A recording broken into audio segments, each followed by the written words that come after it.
Welcome to Uncoached, a podcast for volunteer coaches and parents figuring out youth sports as we go. Each episode, we keep things simple. 5 questions that talk about practical insights you can actually use with your youth athletes. Today's guest is Libby Triolo. Libby is a performance coach who's passionate about helping athletes strengthen the part of the game that we often overlook, the mental and the emotional side. Through her work with athletes, parents, and coaches, she helps young people build confidence, manage those emotions, and then develop the self-awareness needed to handle both success and setbacks. Today, we're going to dive into how adults can create a healthier environment for their young athletes and why developing emotional skills might just be as important as developing the athletic ones. So, Libby, thanks so much for being here today. I really appreciate you taking time to join the conversation. Would you do me a favor and just introduce yourself and share some of your background with the listeners? Sure. Thank you for having me. I love podcasting, so it was always so fun. A little change up in my day, but Good. yeah, I was a competitive soccer player growing up. I basically played anything my parents would let me sign up for, but soccer was my main sport. So I loved just having exposure to teams, and I was obsessed. And I don't think I went a day without playing. But I look back now and I realize how much of a anxious athlete I was, very consumed by performance anxiety and self-doubt. And sometimes I think you could tell and other times couldn't. But now I see it from a lens of, being older and wiser and just nobody knew, right? Nobody knew the signs to look out for me or had real solutions for me other than like, just get over it or just try or keep your head in the game. And I'm here to kind of help kids and adults have real solutions to that. For sure. No, that's perfect. And so you grew up playing soccer. You're a mental performance coach now. I think you're also involved in a lot of the hockey world too. Is that correct?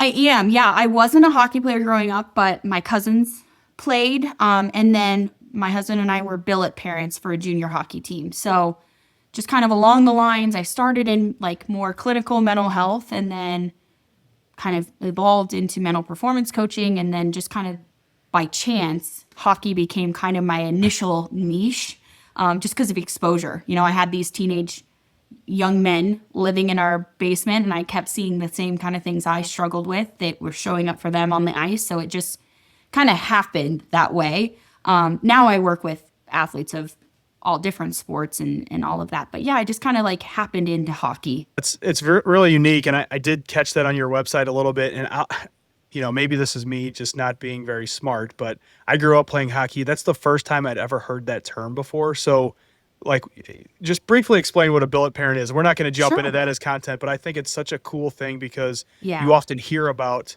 kids that will, move to Canada and they live there for a little bit just so that they can play in that environment. Maybe give me a little bit of background because I think it's very unique. Yeah. So same for me. I don't recall this happening with like my cousins or his teammates, but so it's basically your host family. So you take in a player, and more youth teams are doing this now, which is that's a whole other can of worms to kind of get into. But what we billeted for was junior hockey. So they're as young as 16, but typically they're in that 17, 18, 19. And then 20-year-olds are who age out. So by the time they're turned 21, they can no longer play in juniors. They go on to college or do whatever. But so we are basically their home away from home. They have, space, a room in our basement, and we provide meals and we go to their games, and we are just kind of their family away from their family. It's a great experience. We were in a startup team. So we had 6 players over 2 years, just with trades and going to different leagues and things like that. And the first year we only had 1 kid, and then the second year we hosted 2, and it was pretty fun to have 2 players at the same time. But they're basically just like surrogate older brothers for your kids, and you get to be kind of their sounding board. That often happened at the dinner table, like struggling with ice time and were they going to make the cut, in the beginning of the season, and what that looks like, and team dynamics and being away from home. But yeah, being a billet family was super fun, such a rewarding experience. But yeah, now they're doing it younger and younger. Like one of our billets, he had been away from home since he was like 13, 14 years Oh, old, that's crazy to which me, but yeah. yeah, me too, and I think it's just like people who grow up in more of like the Midwest or definitely like the northern Midwest, like Minnesota, all of those areas, like youth hockey is big there, right? You have a lot of opportunities locally. But if you grow up in some of these like hockey deserts, you kind of like if you have the talent, sometimes you have to move. And if your whole family's not willing to move, then sometimes you, just as the player, move. Yeah. So, yeah, Such a unique thing. yeah, We will maybe come back to this in a different show sure. because it's unique and I think it's really cool. So Yeah. love hearing about that, and maybe that's something we can tap into later. Oh, totally. But to jump into like your wheelhouse here, a lot of parents and coaches spend a lot of time teaching the physical skills, but I don't know that we often take enough time to talk about emotions really and the emotional intelligence that's needed. Yeah. So if emotional intelligence was treated like another physical skill that somebody needed to practice, what's that actually look like for, maybe speak to a coach or, a parent that might be trying to instill those things in a youth athlete? Yeah, I mean, I think we unintentionally just think that like emotional awareness, emotional intelligence is just something that kids have, right? Right. I think we just make kind of that assumption, and they should be able to manage those things. And there's kids that are almost, we assume there's like natural talent levels with that, right? Some kids are just better emotional managers than others. And the reality is it's a skill for everybody, Hmm. right? I know plenty of adults that struggle with Of kind of course. that emotional regulation and that intelligence. So really when we spend all this time focused in on the physical attributes of the game or learning the sport IQ, the mental part of it, the confidence, the internal world of an athlete can kind of sometimes fall behind, right? Especially when you get a talented athlete that then there's a lot of pressure and other things that they now have to manage and deal with. And sometimes they just have inadequate skills. But I very much see emotional intelligence in these skills as trainable, right? Like you're going to have different levels from each kid of their natural ability. And then you can train the rest, right? So if it was treated like another skill, we should be practicing it like any other skill. Yeah. And like by practice, here's how I practice it. And maybe you can tell me if this is a good way to do it or not. Yeah, So a lot of kids deal with a lot of frustration. Just use frustration as an the example, perfect right? one. Because Yeah, that can lead to a lot of different things. Just simply being frustrated. sure.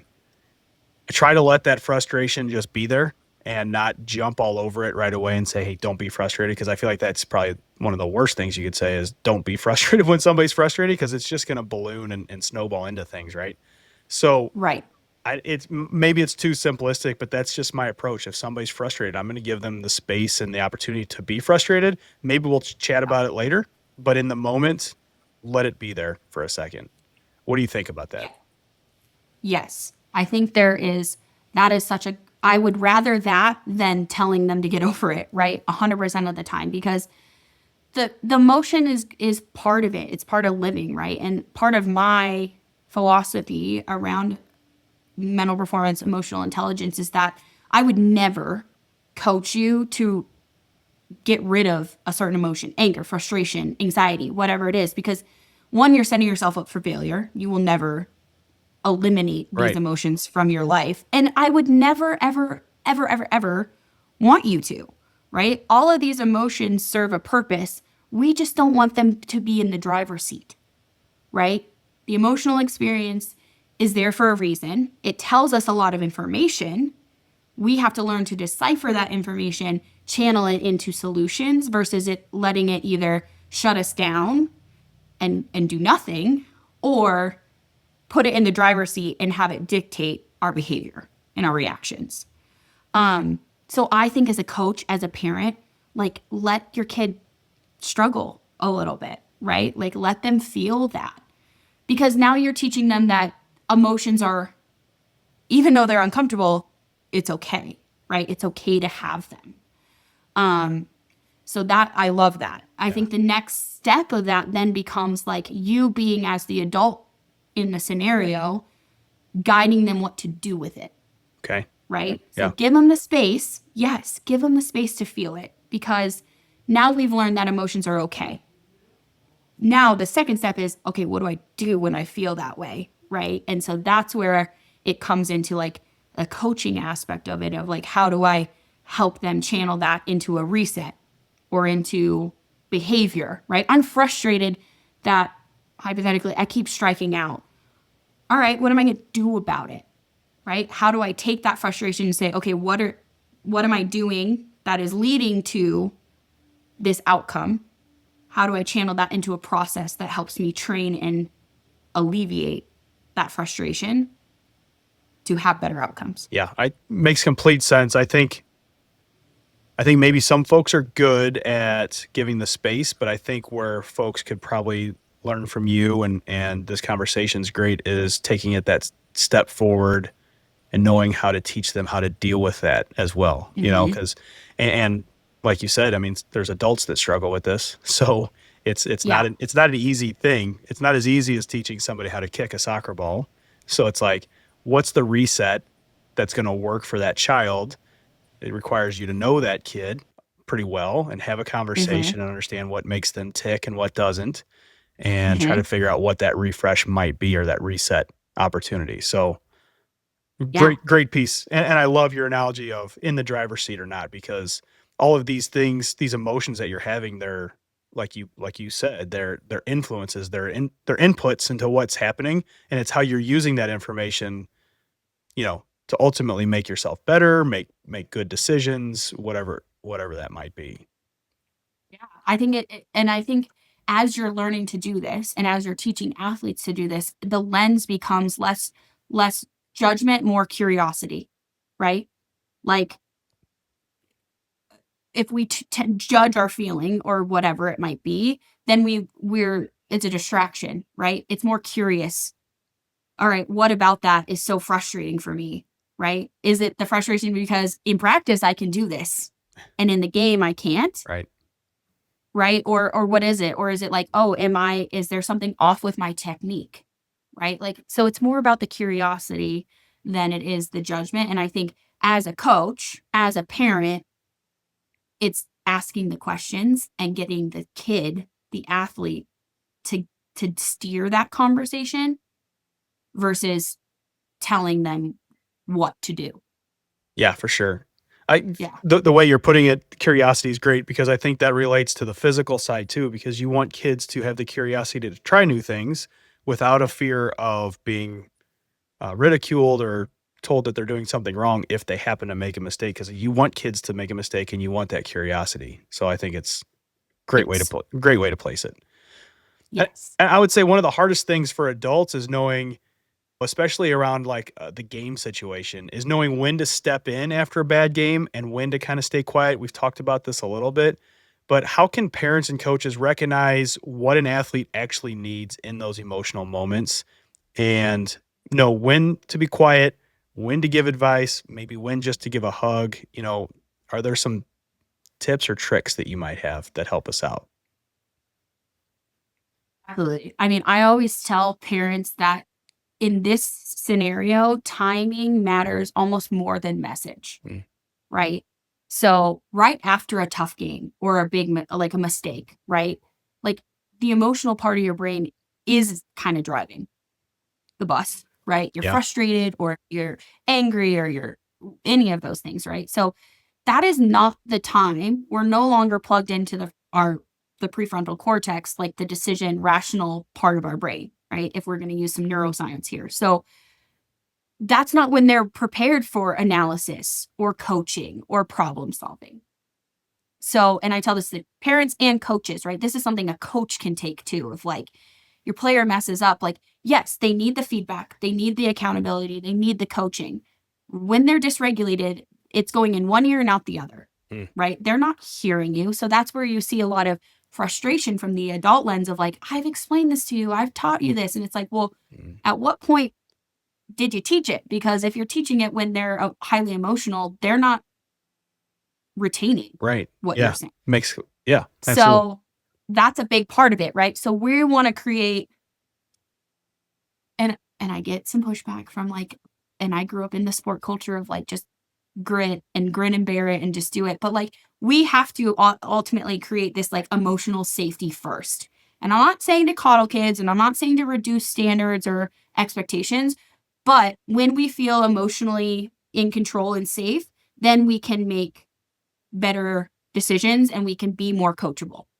So if a kid, and like you said, like we want them to feel safe making mistakes, that's how they learn.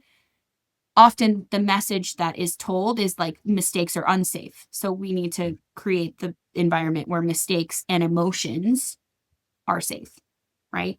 So instead of asking something like in that analysis piece, it's like, why'd you do that? It's like, try leading more so with like, how are you feeling? What led you to feel like that? What was the most, they named frustration as a feeling. What was the most frustrating part of that for you? Right. Yeah. And ask them, like, our kids are, we don't give them enough credit a lot of the time, but like, ask them what they need from you. What do you need from me right now? Like you said, do you just need a hug? Do you just need to put in your headphones and like decompress for a few minutes? Or, the ride home, should we go grab something to eat and we don't talk about your sport at all, right? Let the kid drive it. Like, these kids can tell you if they're in the space to hear it or not. It's you as the adult listening to that response Yeah. and accepting that response Yeah, for sure. as part of it. I And then feel once the emotions settle, then you can have the productive conversation, the feedback, the critique.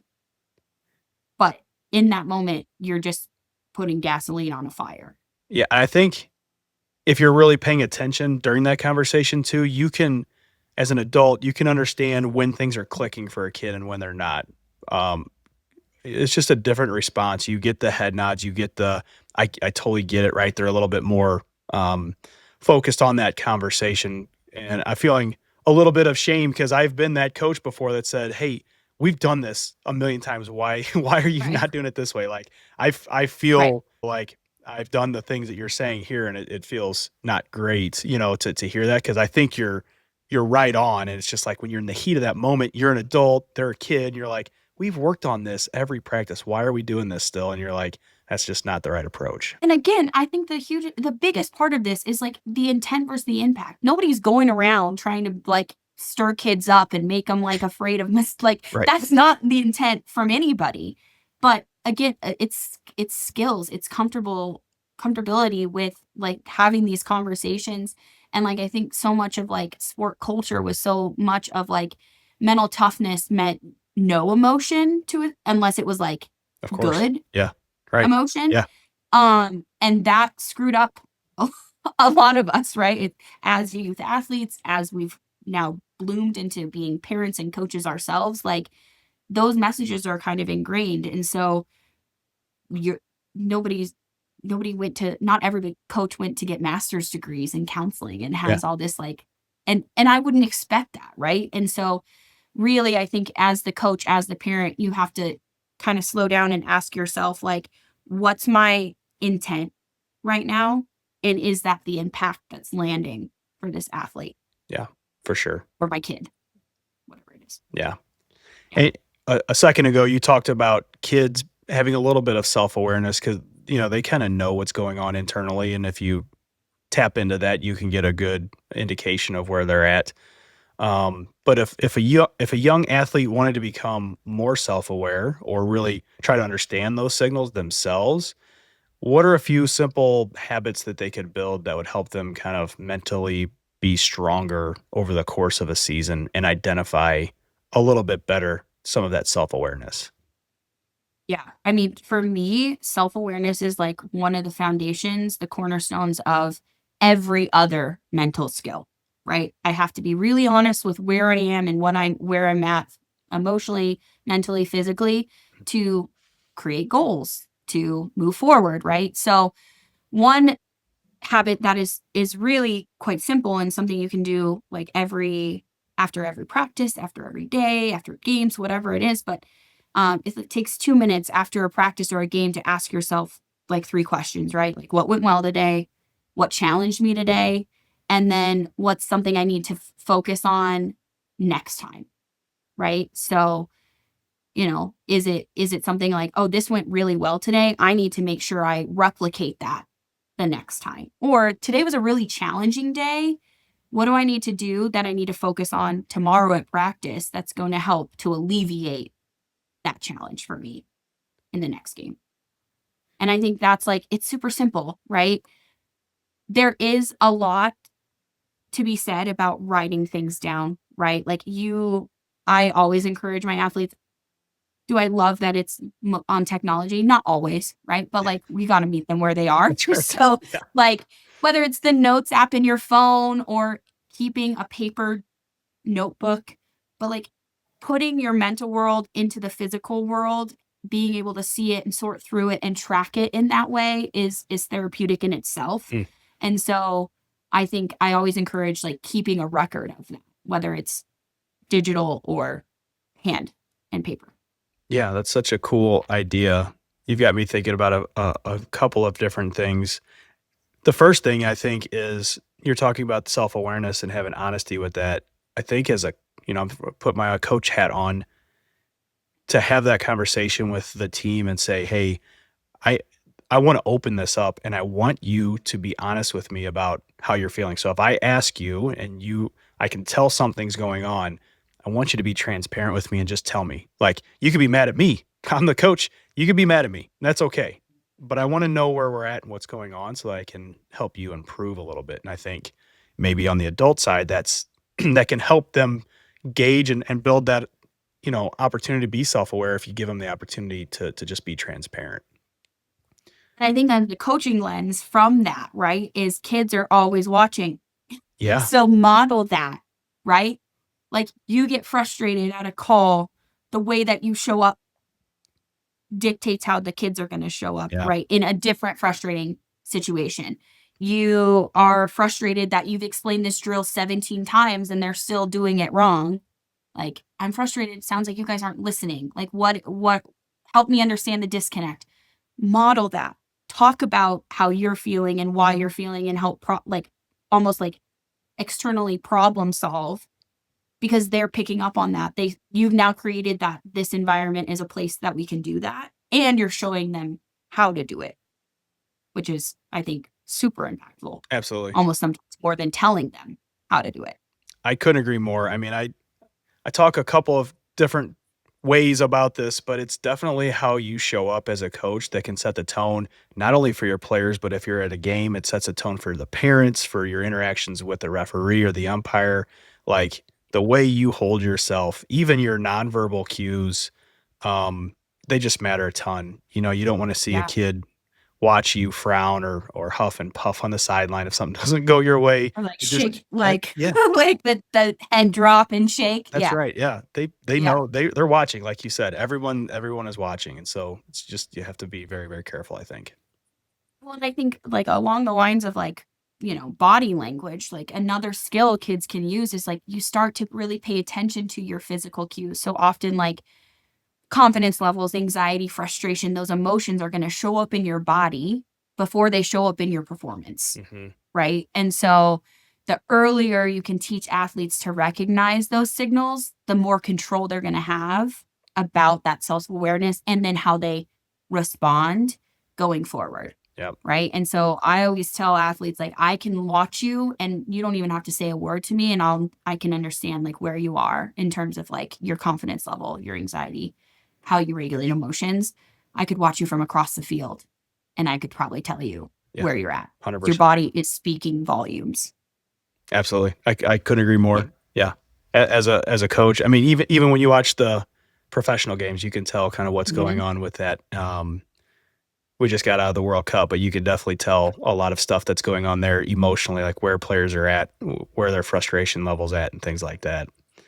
Yeah. So I do want to flip a little bit. We've been talking about frustration. I do want to talk about confidence a little bit and pressure. Mhm. And so I think there's a lot of people that talk about being confident. They'll say, "Hey, be confident," or "Hey, you just need to work on your confidence and you'll be so much better." But I think that has resulted in so many athletes feeling like they're supposed to feel confident all the time. And so my Yeah. question to you is confidence actually the goal that we should be driving, or are there some other mental skills that matter along the way, or maybe even more, that we should be building up in athletes, especially when some of the pressure of various situations come up? Yeah. I personally think that confidence gets way too much attention, Hmm. if I'm honest. Okay. Like, I do because I think that athletes are going to perform more consistently.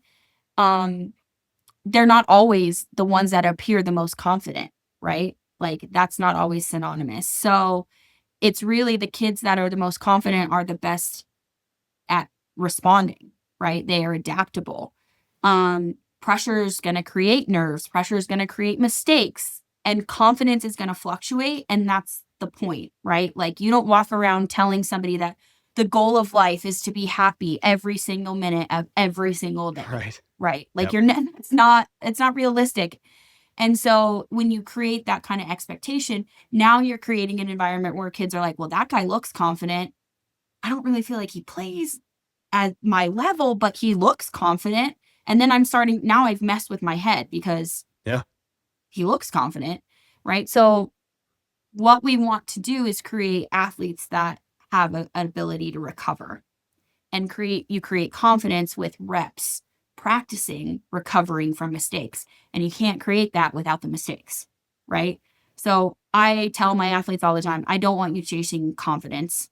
I want you to build a response, right? That's ingrained. That's a process. That's something you can rely on. Because oftentimes confidence gets linked to outcome. I'm confident because my stats are this, this, and this. I'm confident Mhm. because I'm on a team Right. that wins a lot. I'm confident because of, all of these outcome based scenarios. And when those go away, so does your confidence, right? Yeah. If you're tying confidence to outcomes, if outcomes go away, you're in a slump. You're on a team that isn't doing great this season. Like, we can't lose an entire season worth of your sport feeling so down in the dumps or doubtful of yourself because you've tied your confidence to outcomes. So I want you to tie it to your ability to move on. So if you can recover from mistakes, then the confidence becomes a byproduct of that. So you're constantly looking at, I can make a mistake and I can move forward. I can have a bad game and I can problem solve and be really intentional at practice the next day. That's what I want, recovery. And that, I think, doesn't get as much attention as like confidence. Uh, and when they do recover, that is a small win that's going to result in some confidence, right? So Exactly. instead of the stat that they're trying to get, maybe originally trying to get, if they're building themselves on recovery and then that situation arises and they recover and they successfully do it, then boom, they're just generating that confidence as well. So it does, it is a good foundational thing. I really like that a lot. I'm going to steal it with my team. Should. I think you definitely should. Yeah. Yeah. I mean, and that's the thing is like, I think your athletes don't have low confidence. They just have low exposure to recovery and resilience, right? Like, a lot of the time, it's like you build that confidence through the rep of failure or mistake, and then I bounce back. And like, I just think we've created this sports culture where it's like so outcome focused, and you've got elite athletes at 9 years old and all of these things. And it's like, whoa, whoa, whoa, like, let's bring it back to the process of this and showing kids, like, I can't tell you the number of 12-year-olds I've talked to that think they have to play every single game perfectly. And I'm like, have you watched a professional Right. game? Like, Right. have you not seen your favorite athlete totally screw up Yeah. in pivotal moments? They don't see that as failure, but you do that in your game, and now you're a failure, and that mistake has now dictated not just that 10-second period, but the next 10 minutes, if not more, of your performance. Yeah. And newsflash, parents and coaches think about it the same Yes, way, also that. because the pros are messing up just as much, and you're talking about kids versus people that are at the top of In their bigger game. moments, That's right. right? Yeah, Yeah. Yeah. absolutely. Messi misses a penalty kick, right? It happens. It happens. Yes. Yeah, absolutely. So you are in this wheelhouse of mental performance and emotions, and we're talking about youth here. It's obviously, there's an emotional roller coaster when it comes to kids of almost any age, but for parents and coaches too. So, how can adults create an environment where athletes actually feel safe to learn and make the mistakes? We're talking about, you know, providing that opportunity because it's going to build so many things. But like, how maybe there's some tangible things we can talk about where, let's say, a coach can create an environment that helps them create that mistake opportunity. Sure. Yeah, I mean, and I think again, this comes back. I said this earlier, but like your intention versus your impact, right? Like they parents, coaches, you all have the greatest intentions. You see the potential in your team, in your kid, whoever it is, but our reactions often say something different, right? Our reactions are all often the thing that our kids see as like, oh, well, mistakes are wrong or mistakes are not safe to make. And then you're just brewing this performance anxiety, Hmm. right? Which then puts a cap or a limit on your kid or your team's potential because now instead of playing the game, they're playing to not make mistakes versus playing to perform, if that makes sense. Yeah. So, we don't want every car ride home or mistake between innings or periods or whatever to become like a performance review. That's not the time or the place for that, right? So we got to give the space. So I would say the best way to do it is just praise them on the process and how they're responding, right? If an athlete messes up and their response is to like blow up at a ref or throw equipment or something, like, yeah, we should be intervening and we should be coaching in that moment, right? Like that's not how we respond. We need to help them regulate and then we need to coach. But when we don't really ever praise kids when they recover quickly, right? Right. Like they made a mistake and then 10 seconds later they're back in position. They fought hard to, back check or whatever it is. We don't those are the moments that get missed and don't get praised, right? Yeah. And so, evaluating the performance based on the process versus the outcome. And so like framing it in that way of like, did you I saw you make this mistake and you worked your butt off to recover from it in this way. Or I saw you got frustrated that struck out at that at bat, like, but I saw you take a deep breath, you walk back to the dugout and you were like a great teammate, right? Whatever it might be, but if you want behavior to continue to increase and see more of that behavior, you have to reinforce that behavior. And so that's where I think you have to, as a coach and a parent, pick out the things you're looking to see in your athlete that aren't outcomes, and then reinforce when you see it from them. Yeah. Um, and even if they take a risk or make a mistake and it doesn't work out, sometimes we have to praise that too because we want creative athletes. We want athletes that don't just play it safe all the Yeah. time. So sometimes they make a mistake, it didn't pan out, but I see what you were doing there and I like the creativity or whatever it is that you want to point out. For sure. Trying a different aggressive attack or, a move that they've been working on or a pass that would have been really cool if it would have gone through. But like, hey, good thought process. It just didn't work out that time. So I think as parents and coaches, I think a lot of the time, sometimes you have to like dial it back to like the bigger picture, right? Because it's easy to hone in on that moment of mistake versus if I zoom out, like I could see their perspective. Because a lot of the times when it comes to coaching, too, I've noticed this as I work with more teams and coaches, is like when an athlete makes a mistake, right? You wanted them to pass over here and they went another direction or they kept it on their, they kept the ball with them or whatever.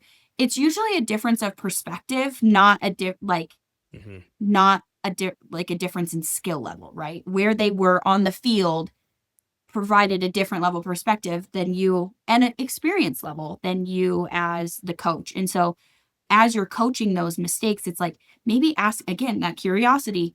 What did you see there? What made you think that that was the way you wanted to go with the ball or whatever it might, whatever sport you might be looking at. But that's how you coach. That's how you coach kids to get the true sport IQ versus memorizing plays versus feeling like, oh, this is how I have to play this scenario every single time. Yeah. I would add too,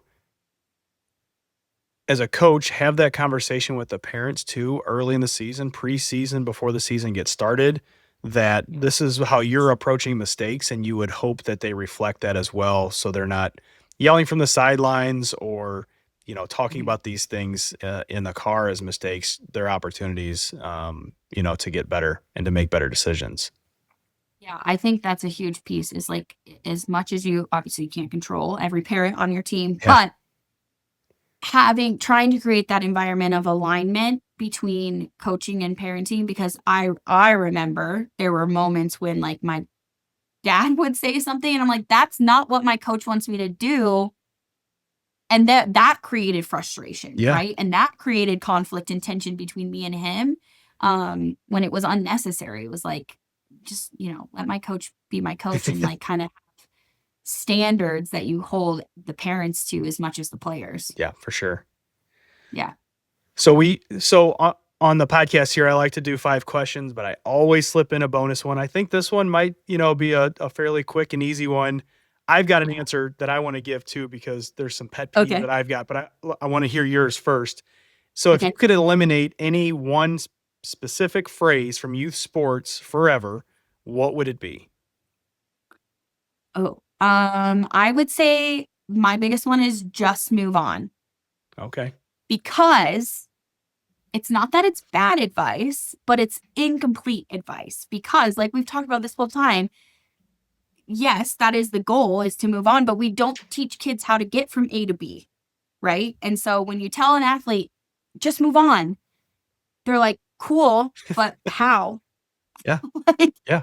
I would love to. I would love to not ruminate on that mistake, but how do I do that? So, they would love to do that, but we have to show them the way, right? Some athletes have really short memories, and that's again, we're looking at different spectrums of available skill when it comes to confidence, mental performance, moving on.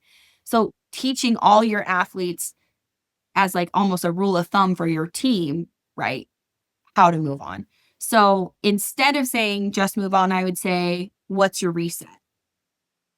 Because your kids have to have what works for one athlete to reset is not going to be the same, but they should all have a reset, Yeah. right? So it moves the focus from just like bypassing the mistake or the emotion to what am I going to do about it, right? So we need to have a strategy. I like a three-set routine. It's super quick. It's easy. It's like 3 to 5 seconds. You take a deep breath. You give yourself a physical cue that might be dependent on your sport. Like, is it a stick tap or you clap your hands or you wipe your hands on your whatever? Sure. I don't Yeah. care what it is. Yeah. And then you give yourself a verbal prompt like, I got this, or that's done, or any turn of phrase that you feel like is motivating. It's quick, it's easy, it's like, we just want that. So, we wanna shift that to the reset versus the just move on. Yeah. I like that a lot. I think Yeah. there's probably a common theme between some of the phrases that make me cringe a little bit and Yeah. what you're saying here, because it's definitely the open-ended phrases that Mhm. you're like, okay, cool, yeah, I'd love to be aggressive. What do you mean? Or Right, be confident? Sure. Who doesn't want to be confident and show up confident? right, So right. mine is, and it's a well-meaning phrase, but when I'm at a baseball game and somebody says be a hitter, it just makes me cringe because I'm just like, yeah, no kidding. They No sh want to hit Yeah, the ball, but what does right, that mean? Like, what are you trying to tell them when you say be a hitter? I get you want them right. to be aggressive, you want to look for a pitch that they can hit, but maybe there's something better that we could say than be a hitter because they're trying, and let's say they don't hit the ball. So now they're not a hitter, right? What now they're not a hitter, right, Yeah. exactly. So it's Yeah, like, that's always the one I think about with, like, any sport, right? yeah, Like, I'm like, okay, but like, we gotta set the expectation that if they don't do that, then now they're not a failure, right? Like, exactly. Yeah.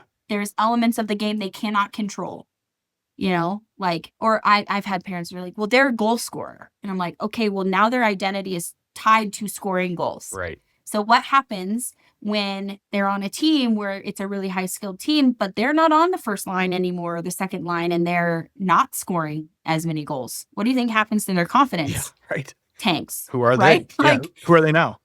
You know? who are they now? Yeah, And so, yeah, I that's a good one, right? Like those ones that are tied to. and we're not explaining them to kids. Yeah, for sure. But they run rampant because like everybody's shouting that at people, and you're like, Stop. God, okay, Please stop. stop. Yeah. Please stop. Yeah. Please stop. Yeah, absolutely.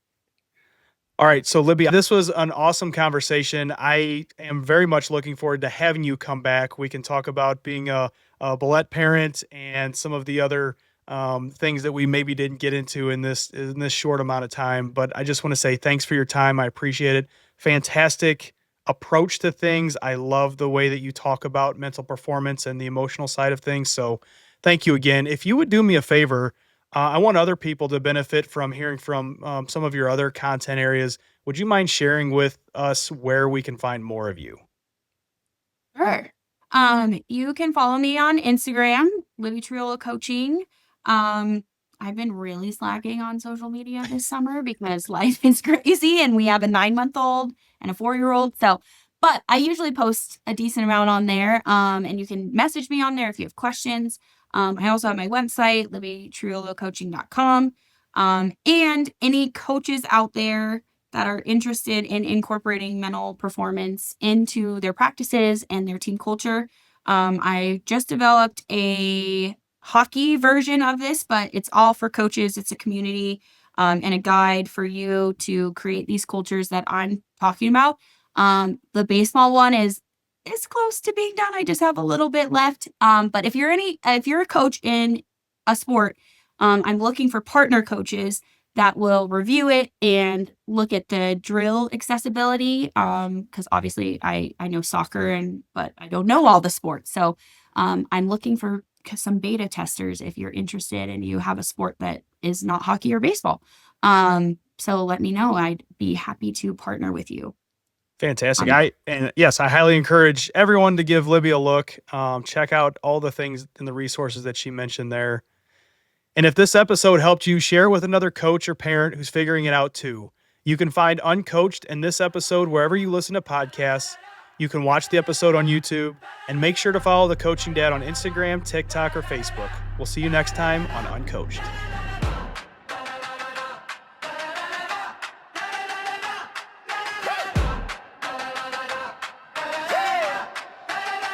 Yeah, step up, time to lead the way for the